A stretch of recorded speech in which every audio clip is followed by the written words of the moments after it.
जो कहते हैं कि आतंकवाद का कोई धर्म नहीं होता, ये हमला उन सभी की आंखों पर से पर्दा हटाने के लिए काफ़ी है। आतंकवाद का धर्म होता है तभी तो सबसे धर्म पूछ कर मारा, कलमा पढ़वा कर मारा, पैंट उतरवा कर मारा। जम्मू और कश्मीर एक बार फिर से दर्द से गुजरा। 22 अप्रैल 2025 को पहलगाम के वैसरन वैली में एक ऐसा टेररिस्ट अटैक हुआ जिसने पूरे देश को एक बार फिर से हिला कर रख दिया। क्या हुआ था वहाँ, कौन था जिम्मेदार, आइए जानते हैं इस वीडियो में। जम्मू और कश्मीर, जहाँ लोग सुकून ढूंढने चाहते हैं, जहाँ की वादियों में, जहाँ के पहाड़ों के बीच शांति होती है, ऐसी ही एक जगह है पहलगाम का बैसरन वैली, जिसे लोग मिनी स्विट्ज़रलैंड भी कहते हैं। हर साल यहाँ लोग घूमने आते हैं, घोड़े की सवारी, पिकनिक, फ़ोटो, एक परफेक्ट हॉलीडे स्पॉट। लेकिन इस बार खुशियों की जगह थी सिर्फ अफरा तफरी, चीख पुकार और खून ही खून। लोगों की खुशी डर की चीख में बदल गई।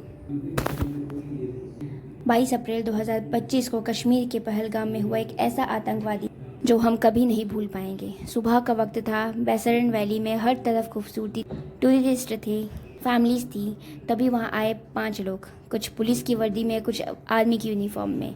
लोग समझे कि ये सिक्योरिटी वाले हैं, लेकिन फिर बिना किसी वार्निंग के फायरिंग शुरू हो गई।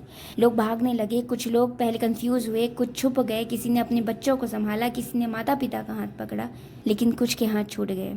अटैक इतना अचानक हुआ था कि किसी को कुछ समझने का मौका नहीं मिला, किसी को संभलने का मौका नहीं मिला। 28 लोगों को जान से मार दिया गया, 17 से ज़्यादा लोगों को जख्मी कर दिया गया। अटैकर्स ने पहले लोगों का धर्म पूछा, कुछ से कलमा पढ़ने को कहा, और फिर उनकी पैंट उतरवा कर चेक की कि वो हिंदू है या मुस्लिम, और फिर गोली मार दी।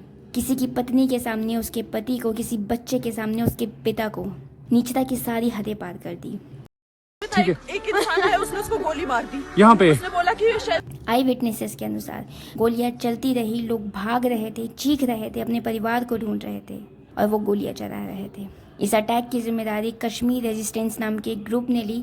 ये ग्रुप लश्कर तैयबा से कनेक्टेड है, जो पाकिस्तान से ऑपरेट करता है। जिन 5 अटैकर्स ने ये अटैक किया, उनमें से 3 पाकिस्तानी थे और 2 लोकल कश्मीरी। उन्होंने जानबूझकर वेस्टर्न वैली जैसे आइसोलेटेड स्पॉट को चूज़ किया, जहां टूरिस्ट ज़्यादातर घोड़ों पर होते हैं, ताकि जब वो हमला करे तब टूरिस्ट को भागने का मौका तक ना मिले। यह अटैक पहले से प्लान था। उनकी यूनिफॉर्म, उनके रूट, उनके स्कैप प्लान सब कुछ पहले से रेडी थे। ऐसे में ये हमला हमारी सुरक्षा एजेंसियों पर भी सवाल खड़ी करता है।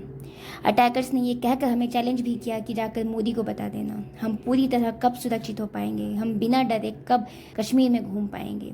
आर्टिकल 370 हटने के बाद से जम्मू और कश्मीर में टूरिस्ट की संख्या बढ़ने लगी थी। लोगों को भरोसा होने लगा था कि जम्मू और कश्मीर सेफ है।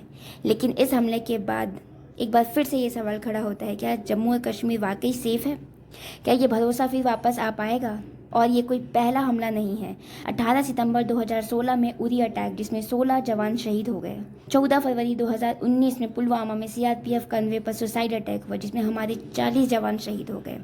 26 नवंबर 2020 में नागरोटा में आर्मी कैंप पर फिदाई अटैक हुआ। 5 मई 2023 में राजौरी में आईईडी ब्लास्ट, जिसमें 5 लोगों की जान गई। 9 जून 2024 में रईसी में बस पर अटैक हम कैसे भूल सकते हैं। इस अटैक में 9 यात्रियों की जान गई, जिसमें एक 2 साल का मासूम भी था। और अब 22 फरवरी 2025 में पहलगाम में टूरिस्ट पर अटैक, जिसमें 28 लोगों की मौत हो गई। और ये तो सिर्फ कुछ एग्जाम्पल्स हैं। इसके अलावा भी कई छोटे बड़े हमले हुए हैं, जिनमें से कई लोगों की जान गई है। अभी हमें और कितनी ज़िंदगी कुर्बान करनी पड़ेगी इस आतंकवाद को ख़त्म करने के लिए? हम कब पाकिस्तान को ऐसी सज़ा देंगे जिससे वो आतंकवाद को पालना बंद करे? इस घटना के बाद प्रधानमंत्री मोदी जी ने अपनी सऊदी ट्रिप तुरंत कैंसिल की और इंडिया लौट आए। और उन्होंने एयरपोर्ट पर ही विदेश मंत्री एस जयशंकर जी और अजीत डोभाल जी के साथ मीटिंग की। कैबिनेट कमेटी ऑन सिक्योरिटी ने इमरजेंसी मीटिंग की। अमित शाह जी भी पर्सनली श्रीनगर जाकर सिचुएशन रिव्यू किया। अब कश्मीर हाई अलर्ट पर है, ड्रोन में सर्विलांस हो रहा है, हेलीकॉप्टर और स्नीफर स्टॉक ग्राउंड पर हैं। बट जो हो चुका है उसे हम कैसे बदल सकते हैं?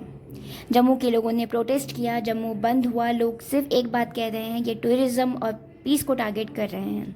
आतंकवादी कहते हैं कि उनकी लड़ाई कश्मीर की भलाई के लिए। ये कैसी भलाई है जो एक बार फिर से कश्मीर को पीछे ले जाएगा, जिसमें मासूमों की जान चली जाती है? आर्टिकल 370 हटने के बाद से कश्मीर में कई डेवलपमेंट हुए। वहाँ इंडिया का सबसे ऊंचा ब्रिज बना, एजुकेशन सिस्टम पर काम हो रहा है, एम्स खुल रहे हैं, G20 हो रहा है, टूरिज्म बढ़ रहा है, जिससे वहाँ एम्प्लॉयमेंट भी बढ़ रहा है। कश्मीर शांति की तरफ बढ़ रहा था। ऐसा अटैक सिर्फ लोगों की जान नहीं लेता, उनका भरोसा भी तोड़ता है। लेकिन इंडिया डरेगा नहीं, इसका जवाब जरूर देगा। पूरे देश में गुस्सा है। कई लोग कह रहे हैं ये अमरनाथ और कश्मीर की शांति को डिस्टर्ब करने की साजिश है। यूएस, यूके, फ्रांस जैसे देशों ने भी इस बारबरी घटना की निंदा की है।